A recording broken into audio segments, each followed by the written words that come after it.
Madame, Monsieur, bonsoir. Aujourd'hui, nous allons passer 26 minutes avec une figure majeure du cinéma africain et une référence de l'industrie cinématographique du continent. Basek Bakobio, ou le patriarche, comme certains se plaisent à l'appeler, par respect pour son parcours, son talent, son dévouement et ses nombreux engagements en faveur de la culture et de la promotion et du rayonnement du cinéma africain dans le monde. Après un premier court-métrage, Festac, réalisé en 1989, Basek Bakobio enchaînera avec une vingtaine de films, dont 4 longs-métrages. Sangomalo, tiré de son propre roman éponyme, présenté à Cannes dans la catégorie Un certain regard, et qui a remporté en 1991 le prix du public au 2e Festival du cinéma africain de Milan, le Grand Blanc de Lambaréné en 1994, Le silence de la forêt, réalisé avec Didier Wanangré en 2003, également projeté à Cannes dans la quinzaine des réalisateurs, et Le gouverneur de la Rosée, un projet en cours d'après le roman de l'écrivain haïtien Jacques Roumain, lui-même auteur de romans et livres à succès, cinéaste et réalisateur. Producteur de films, Basek Bakobio se lance en 1996 dans une belle et folle aventure à un festival de cinéma écran noir, un festival baptisé ainsi pour que, dit-il, nos écrans chargés d'images de blanc affichent aussi des images de noir. 26 ans après sa création, cet événement a réussi à s'imposer comme un festival majeur en Afrique. Basek Bakobio est aussi derrière la création de l'Institut supérieur de la formation au métier du cinéma et de l'audiovisuel d'Afrique centrale, une école de formation diplômante dans le domaine du cinéma. Il est chevalier d'honneur de l'Ordre national du mérite du Burkina Faso, chevalier de l'Ordre des arts et des lettres de la République française et chevalier de l'Ordre de la valeur de la République du Cameroun. Grand amoureux de son pays, le Cameroun, et de son continent, Basek Bakobio est parfois perçu comme un électron libre, un frondeur. C'est en vérité un libre penseur qui ne mâche pas ses mots quand il s'agit de donner son avis sur le cinéma, la culture, la société et même la conduite de la politique dans son pays. Un éternel optimiste, un brin utopiste qui aime à penser que le cinéma peut aider l'Afrique à se repenser, à penser ses blessures et à aller de l'avant. Basek Bakobio, bonsoir. Bonsoir. Et merci beaucoup d'être avec nous et de vous être donné la peine de venir et de vous déplacer d'Agadir où vous preniez part au Festival Cinéma Migration pour être avec nous. Merci. C'est moi qui vous remercie parce que je suis en plus très heureux et très flatté par votre présentation de ma personne. Je vous en prie. C'est votre parcours. Alors, vous êtes un habitué du Festival d'Agadir. Vous avez déjà présidé le jury, celui de la 15e édition en 2018. Vous avez été invité d'honneur. C'est un festival avec lequel vous avez tissé des liens très très forts. Absolument. Qu'est-ce qui vous lie avec ce festival? D'abord, le festival, il faut dire que je ne le connaissais pas il y a plusieurs années.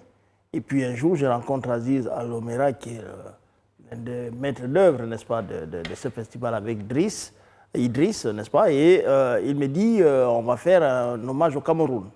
Et c'est comme ça que j'arrive avec une jeune délégation, une grande délégation d'ailleurs, de 8 personnes du Cameroun à Agadir. Et je trouve une chaleur, je trouve, n'est-ce pas, une force, un engagement particulier, d'autant que les questions d'immigration et d'immigration sont des problèmes qui me touchent beaucoup. Oui. Vous ne pouvez pas imaginer, mais vous le savez sans doute, dans beaucoup de jeunes que vous voyez ici au Maroc, il y a des Camerounais. Il y a beaucoup de Camerounais. Et c'est un problème qui nous pose de gros problèmes parce que c'est des jeunes qui sont en plus, pour la plupart, des diplômés, qui ont fait l'université, qui ont eu des diplômes. Ce n'est pas des jeunes qui n'ont rien fait à l'école. Mais quand vous avez été aidé par vos parents, n'est-ce pas, qui ont payé la pension, qui ont payé l'école, et que vous arrivez, vous avez une licence ou une maîtrise et que vous ne trouvez pas du travail, vous devenez un gros problème. Vous êtes honteux et vous voulez partir. Et donc, ce festival-là, depuis... je suis devenu très accroché à ce festival. Nous avons signé un accord de partenariat. Justement. Et c'est la raison pour laquelle je suis Alors, vous avez signé un accord de partenariat avec le Festival d'Agadir, mais aussi avec le Festival de Kharibga, avec lequel vous avez des liens spéciaux. Parce que derrière ce festival, il y a un homme qui compte beaucoup, qui a beaucoup compté votre vie, une amitié vous liez, notre Seyl. Vous savez que ces dernières années, on peut dire que le Maroc et l'Afrique noire se sont tellement rapprochés, n'est-ce pas? Tout le monde a vu dans nos pays une volonté politique, n'est-ce pas, du roi, pour ne pas le dire, qui a poussé vraiment à ce rapprochement. Mais il y a longtemps déjà, je crois que le cinéma avait eu l'avantage d'avoir Noureddine Saïd. Il a permis au cinéma d'Afrique. C'est paix à son âme. Il a eu l'avantage d'aimer le cinéma noir d'Afrique, de vouloir l'aider, et il s'est retrouvé par la grâce des choses à des positions où il aurait pu le faire. à la fois lorsqu'il a été dans les créateurs de Canal Plus Horizon, puis il est arrivé à 2M, mais là c'était un peu difficile à une autre chaîne. Et puis il est passé au Centre national marocain. Alors là, ça a été l'explosion, n'est-ce pas? Il y a eu des grands réalisateurs africains qui ont coproduit avec le CCM, qui ont tourné, n'est-ce pas, qui ont fini leur film ici à Rabat. Et puis il y a ce festival qui a été créé, qui nous permettait de montrer aux Marocains les images que nous ramenions de chez nous, et puis de voir aussi ici des images du Maroc, n'est-ce pas? Et ça a été quelqu'un qui était à la fois théoricien, praticien, pratique et théorique. Et ça, c'était extraordinaire, c'était formidable. Alors, Bassek Bakobio, nous allons revenir avec vous un petit peu aux origines, un petit voyage dans le temps. Vous êtes né en 1957, oui, dire. Tout à fait. Vous ne les faites pas? Oh non, vous ne le dire. Merci, merci. À Ningé, dans la commune de Ndom, dans la région du littoral, au Cameroun. Votre père était instituteur, puis infirmier. Votre mère était institutrice. Quelle enfance avez-vous eu dans ce village? Une enfance extraordinaire, parce que très rapidement, avant que je ne prenne conscience des choses, nous allons du village où je suis né, au Nord Cameroun. Le Nord Cameroun, il faut savoir que le Cameroun, il y a le Sud Cameroun qui est fait essentiellement de chrétiens, le Nord Cameroun qui est essentiellement fait de musulmans. Mais nous allons dans un espace où le christianisme essaie d'entrer. Et mes parents sont instituteurs. Et moi, j'ai eu ce privilège. N'est-ce pas? Vous pouvez imaginer que dans les années 62-65, j'ai 5 à 6 ans, avoir une mère qui est institutrice au Cameroun, je ne suis pas sûr qu'on en comptait tant que cela. Et c'est pour cela, certainement, que je me suis habitué très rapidement au livre, n'est-ce pas? Et que j'ai aimé cette partie de ma vie dont je garde un très grand souvenir. Déjà très jeune, vous faites une rencontre avec le cinéma et vous vous passionnez pour le cinéma grâce à un prix que vous avez eu, parce qu'à l'école, vous étiez bon élève. Et ce prix, c'était un livre. Et ce livre-là, c'était le livre Sembène Ousmane, cinéaste de Pauline Vieira. Voilà, couverture. Un Sénégalais qui était l'un des premiers techniciens, l'un des premiers caméramans de cinéma en Afrique. Et vous êtes tombé amoureux du 7e art. Pour revenir sur la chronologie des choses, au début, je rêve d'être écrivain. Oui. J'ai mon père qui est ma mère qui est institutrice, je rêve d'écrivain, d'écrire des livres et tout ça. Et parmi les auteurs que je respecte, parce qu'il y a des extraits de leurs textes dans nos livres à l'école jusqu'au secondaire, il y a Sembène Ousmane, qui a écrit beaucoup de romans qui nous marquent, le mandat et tout ceci, cela. Et je me dis, ok, je vais faire la littérature. Et puis, je sais qu'il est cinéaste. Et je reçois donc ce prix. Et Sembène Ousmane explique dans ce prix, dans ce livre, pourquoi il a choisi le cinéma en plus de la littérature. Et je me rends compte qu'il a totalement raison. Quand on prend le taux d'alphabétisation, dans nos régions, dans nos pays, écrire un roman, écrire un livre, si vous vendez 500 ou 1000 exemplaires, vous avez beaucoup fait. Mais un film, le soir au village, le soir sous l'arbre, le soir dans les comtés, vous pouvez montrer ces films. Et il dit que le cinéma, pour lui, il va en faire une école du soir. Et c'est là où je me dis, oui, mais attends, si je veux écrire des livres, si je voudrais influencer la société, mais cette école du soir, c'est cela qu'il me faut faire. Et c'est là où je décide, en plus de la littérature, de vouloir faire du cinéma. Oui, parce que vous avez écrit des livres que j'ai cités au début, des essais. J'ai fait des essais, un recueil de nouvelles. Des nouvelles. Et le roman. Mais très vite, je me rends compte, et ça, je me rends compte concrètement, que lorsque j'écris un livre, d'accord, il est lu par quelques personnes. Voilà, ça les eaux qui débordent. Voilà, il est lu par quelques personnes. Mais ça reste dans une certaine élite. Exactement. Et rapidement, les films que je fais effacent la carrière cinématographique. Sauf que ça me prend beaucoup de temps, mais je ne m'en rends pas compte à ce moment-là. Mais ça efface le truc et ça devient extrêmement populaire et vous devenez une voix qui compte. Absolument. Et moi, mon problème quand je fais la littérature ou le cinéma, c'est pour être au Cameroun une voix qui compte. Parce que pour vous, l'artiste est investi d'une mission. Ah, mais forcément. Et je n'ai jamais compris que l'artiste puisse prétendre qu'il n'avait pas de mission, qu'il n'était pas responsable de sa société, qu'il n'avait pas à dire sur l'actualité et le devenir politique de son pays. Ça, je ne l'ai jamais compris. Donc, en tant qu'écrivain et cinéaste, j'estimais que, en plus, quand je commence à le faire, nous sommes encore au parti unique dans mon pays, au Cameroun. Et que là, je me crée un canal indépendant qui me permet de contrôler mon territoire, mon seul parti où je suis seul membre, mais de dire ce que je veux comme je le veux. Cela nous amène peut-être à parler de l'objet que vous avez choisi parce qu'il est lié à votre militantisme quel est cet objet? Vous ne Alors, l'avez pas ramené avec non, vous, mais on parce va le que- découvrir ici à l'écran. Mais j'ai négocié avec vous pour que je revienne dans 2 semaines de Cameroun pour faire Exactement. l'émission. Vous n'avez pas accepté. Alors, cette casquette, ce béret, béret, oui. je suis toujours avec un béret. Les gens vous connaissent, Je c'est vais votre dire marque de fabrique. uniquement avec un béret. Mais cette fois-ci, je venais un peu à Agadir. Je me suis dit, bon, là-bas, je peux aller avec n'importe quelle casquette et tout. Oui. Mais je vais uniquement avec un béret. Racontez-nous Et ce l'histoire de ce béret, béret. voilà. J'ai un camarade avec qui je fais l'université de Yaoundé, qui devient enseignant, parce que j'ai enseigné moi-même une année pour avoir un statut, avant d'aller au ministère de la Culture. Et quand il prend l'avion un jour, je l'accompagne un jour, il achète un béret comme celui-ci, n'est-ce pas? Moi, je prends le béret pendant que je l'accompagne à l'aéroport. Et quand il arrive à Garoua, qui est la ville dans laquelle il travaille, la police politique l'attend à l'aéroport. Et la police politique va le prendre parce qu'il a fait écrire à ses élèves et par lui-même un texte, une pièce de théâtre dont le titre me reste toujours dans la tête, La santé et le cimetière. Comme pour dire qu'il n'y a pas d'hôpitaux, il n'y a pas de dispensaires, il n'y a pas de santé et tout. Et on le garde. Et je me dis, ok, d'accord, le jour où il sort, parce que je croyais que c'était une affaire de 5 ou 6 jours ou un mois, le jour où il sort, je lui remettrai son béret et puis j'érirai. Sauf que mon cher ami va faire 11 ans. Et à 11 ans, j'écris mes livres, j'ai fait mes premiers films et tout le reste. Et donc, tout le monde m'a vu avec le béret, au point que le jour où il sort, je lui dis, écoute, je l'ai gardé. Oui. Totalement. Et donc, pour moi, c'est un objet fétiche. Et honnêtement, je vais vous dire, quand je n'ai pas ce béret, comme là maintenant, je n'ai pas l'impression que je suis totalement habillé. Ah ouais. Je n'ai pas l'impression que je suis totalement habillé.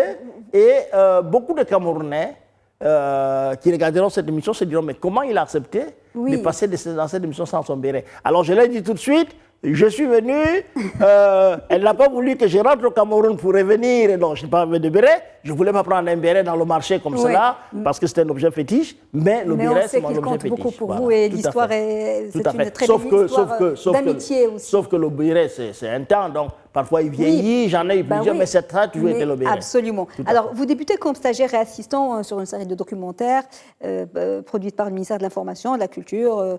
Puis vous travaillez comme premier assistant réel dans un long métrage français, et pas n'importe lequel. C'est Le Chocolat de Claire Denis.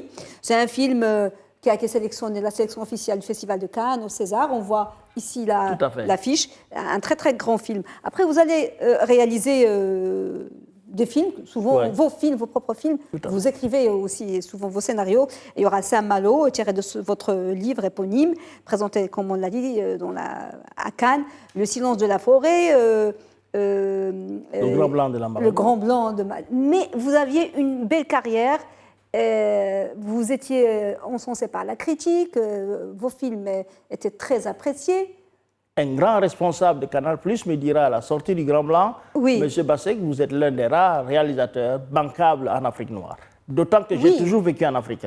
J'ai voyagé beaucoup, mais j'ai fait toutes mes études au Cameroun, j'ai vécu toujours en Afrique. Même vos livres, ils étaient publiés tous à l'Harmattan. J'ai publié à l'Harmattan en envoyant mon premier manuscrit par la poste. Et à l'époque, la poste du Cameroun à Paris, ça faisait au moins un mois. Mais je ne connaissais même pas Paris à l'époque. Absolument. Et donc, il m'a dit cela. Sauf que, et je pense que vous allez me demander, pourquoi brusquement oui, c'est ça, vous faites ce virage. Et puis non, parce qu'un jour, je fais le Grand Blanc de la Marinée et je vais présenter le film au Vietnam. L'organisation de la francophonie m'envoie au Vietnam présenter le film. Quand je vais présenter le film au Vietnam, un film qui a coûté plusieurs hôpitaux, plusieurs dispensaires, plusieurs kilomètres de route qu'on aurait pu construire au Cameroun, c'est vrai que ce n'était pas l'argent du Cameroun uniquement, et même pas essentiellement, mais je vais au Vietnam. Et on me disait au Cameroun, d'abord, les salles de cinéma appartenaient à des étrangers. Même celles qui étaient du Cameroun, ils n'avaient pas le circuit de distribution. Donc, mon public n'avait jamais vu mon film. Ce film-là, il avait beaucoup aimé Sangomalo, mais ce film-là, il n'avait pas encore vu. Et je me retrouve, au Vietnam, mais pas et dans je vais votre au Vietnam. pays. Et on me dit, le problème de l'argent. J'ai dit, mais alors au Vietnam, d'accord, il y a la culture française au Vietnam, mais le film va être divisé en français. Non, j'entre dans la salle et je monte à la cabine pour assister au début de la projection.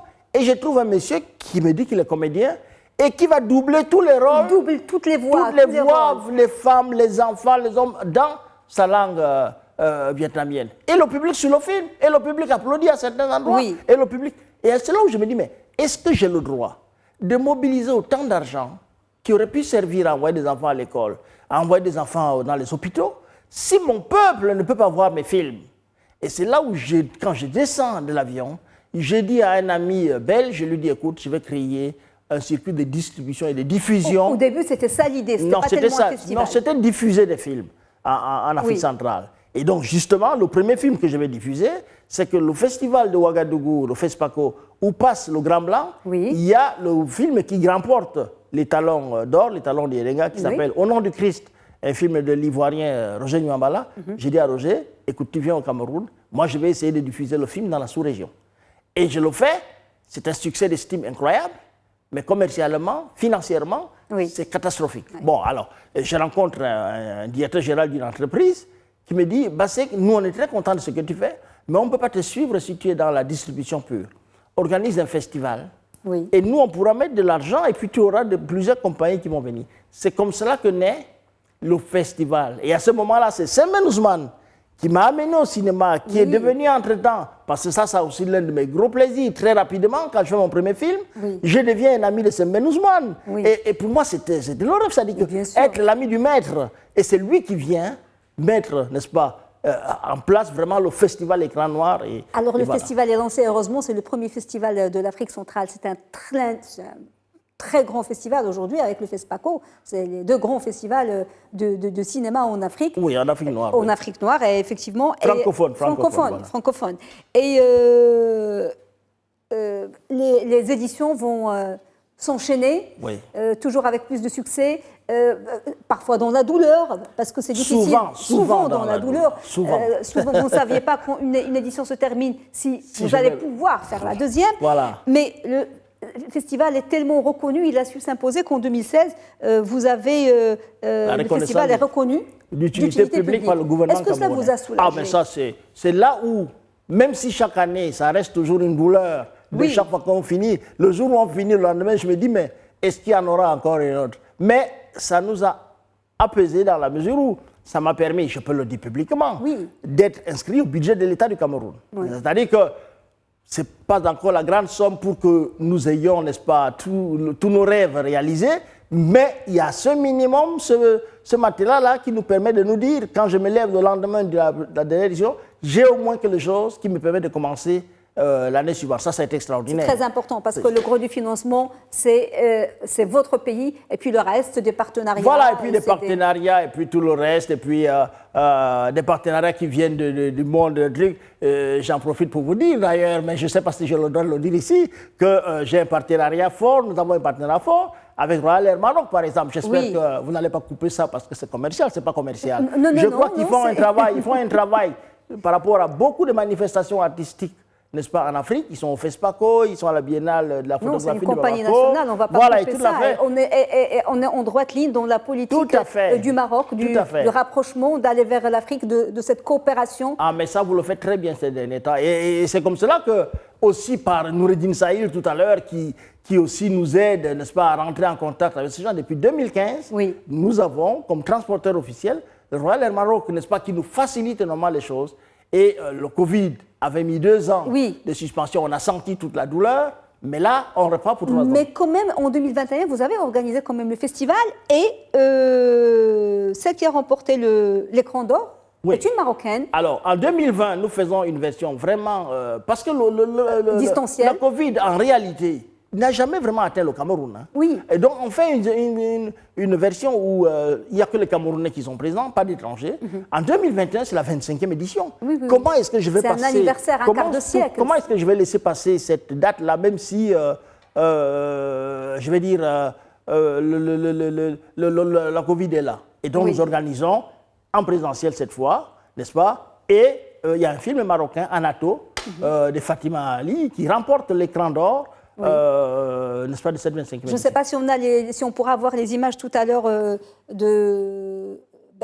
c'est ça, les images où Fatima Boukadi remporte le trophée écran d'or. Son film actuellement est d'ailleurs programmé à Agadir. À Agadir. Alors en 2009, dans le magazine Jeune Afrique, vous faites partie des 50 personnalités qui font le Cameroun. C'est la preuve que les artistes peuvent avoir plus d'influence que les politiques ou les hommes d'affaires.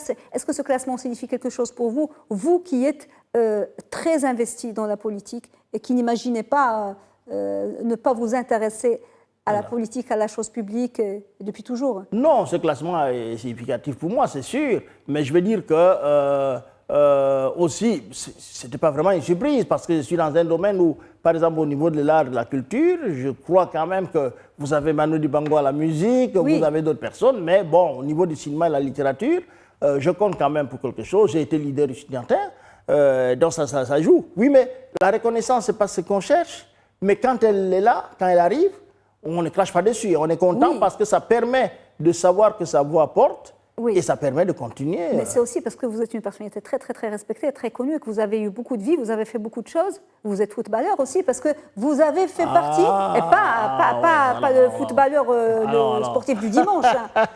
Ah non, c'est pas aujourd'hui où le football est devenu ce qu'il est. J'ai été de la première équipe nationale junior du football du Cameroun.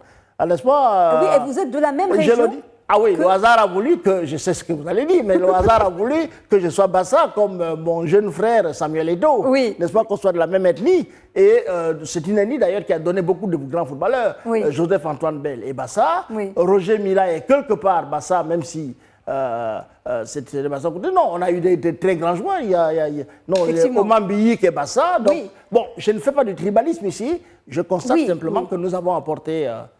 c'est clair. Sur le plan du football, comme sur le plan de la politique, parce que Ruben Oumiobe, le nationaliste camerounais, celui qui a milité, lutté pour l'indépendance du Cameroun, et Bassa aussi. Je ne m'en plaindrai pas. Je sais que c'est une question que je vais vous poser là, mais qui nécessite des heures, des journées pour répondre. Comment se porte le cinéma africain aujourd'hui? Écoutez, nous avons connu une décennie qui a été catastrophique jusqu'à il y a peut-être 5-6 ans. Et puis, le numérique, les nouvelles technologies, je vous assure, m'amènent à espérer de plus en plus de ce cinéma. Quand je prends un cas comme le Cameroun, depuis 1997, nous avons fait la première formation en 1998, je me suis occupé, je me suis donné la mission d'apporter de la formation aux jeunes parce que je sentais, moi-même, j'étais un peu frustré de la formation. J'ai apporté la formation aux jeunes au point qu'aujourd'hui au Cameroun, je le dis sans scier, n'est-ce pas, en dehors de la partie anglophone, 80% des gens qui font du cinéma au Cameroun sont passés entre nos mains, n'est-ce pas?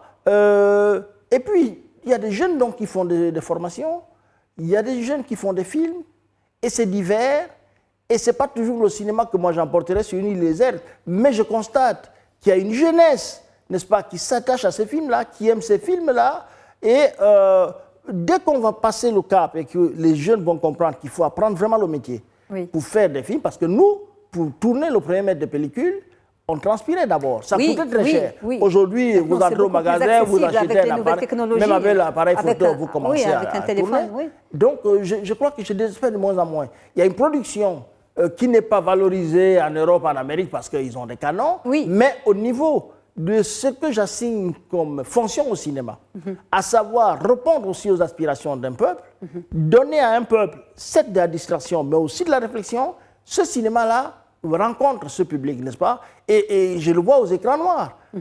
La manière dont les salles sont de plus en plus pleines parce que les gens viennent voir les films de chez eux, ça me fait plaisir. On revient à l'actualité peut-être de vos projets. Il y a la prochaine édition qui se prépare. La prochaine édition qui a lieu du 1er au 8 octobre, n'est-ce pas, 2021. Et édition à laquelle j'espère et je voudrais, je me bats depuis des années, que Médien sera partenaire, n'est-ce pas? J'avais engagé des délégations depuis, des démarches depuis, mais je crois que ça va aboutir cette fois. Oui, du 1er au 8 octobre. Oui, il y a ça, puis il y a le marché du film. Il y a le marché du film, il y a le marché du film, là ça c'est l'affiche, c'est un peu le logo et l'affiche. Et puis, bon là c'était encore du 15 au 22 octobre, là, mais on a modifié, maintenant ça va être du 1er au 8 octobre, c'est la date définitive. Et il y a le marché du film, n'est-ce pas, où ça c'est réservé aux jeunes producteurs et réalisateurs de l'Afrique centrale qui viennent, n'est-ce pas, à Yaoundé, proposer leurs produits, n'est-ce pas, à des acheteurs, à des distributeurs, des diffuseurs. Est-ce que vous avez un projet personnel? Est-ce que tourner vous manque? Ou bien écrire? Mais je peux vous dire, on va me dire que je le dis depuis des années. Mais quand je ne tourne pas, quand je n'écris pas, je ne vis pas. Vous avez envie de retourner derrière la caméra? Bien sûr, j'ai envie parce que j'ai envie de dire au public, j'ai envie de dire au monde j'ai envie de laisser à la postérité mes dernières volontés. Et donc, je n'ai plus beaucoup de temps pour faire beaucoup de films. J'aimerais faire 10 films, mais il faudrait alors en faire un chaque année. Oui. Et donc, je rêve de repartir derrière le territoire. J'ai des projets, n'est-ce pas, qui sont presque mieux. J'ai passé des années où, parce que j'étais occupé par le festival, j'avais pas la quiétude pour lire tranquillement, par exemple, des romans des autres, des œuvres qui pouvaient m'inspirer, mais là, ça va, j'ai trouvé... Donc, on attend avec impatience votre prochain livre. Là, on va passer à la dernière rubrique de notre entretien, celle du chef-d'œuvre. On va découvrir le chef-d'œuvre que vous avez choisi. Je n'étais pas étonnée que vous choisissiez ce chef-d'œuvre-là. Ibrahima Dieng, moo tuddee xabaar bu neex laa indaale woon benn mandat ñaar yëpp Paris lañ jógee. mandat. dama ñëwoon Sera ndax dama am benn mandat poste boobu ma war a touché. demal nga wuti carte d'identité. ah. demal mairie wuti sa kayit juddu. Alors. ci dëgg-dëgg àdduna si daal wëlbatiku. Alors, je vais vous dire, je vais recommander à Média TV d'acheter les droits du mandat version française, parce que là, c'est la version originale. Ça, c'est un film de quoi, de 1968 et tout, qui est l'histoire d'un mandat que quelqu'un reçoit à Dakar, et il a de la difficulté à le toucher parce qu'il n'a pas de carte d'identité. Il va aller vers un jeune neveu qui va lui détourner cet argent. Mais c'est la société... C'est le film du maître Ousmane. C'est le maître Ousmane. C'est-à-dire que c'est le film qui m'a définitivement convaincu que hors du cinéma, la littérature en Afrique, elle est importante, mais elle est en chemin. Il faut, pour compléter cela, faire des films, donner aux gens des images. Merci beaucoup, Monsieur Bassek Bakobio, d'avoir été avec nous. Et merci beaucoup pour ces moments passés avec vous, quoiqu'un peu courts. Et bon vent pour la prochaine édition des Écrans Noirs. Et vive l'Afrique et vive le cinéma. Et moi, c'est moi qui vous remercie beaucoup. Et moi, j'ai dit merci au Maroc. Merci à tout le cinéma marocain pour ce qu'il a fait. Pour nous, nous espérons qu'il fera encore davantage. Merci. Merci beaucoup, monsieur. Madame, monsieur, merci beaucoup de nous avoir suivis. Bonne suite des programmes sur Média TV et à la semaine prochaine.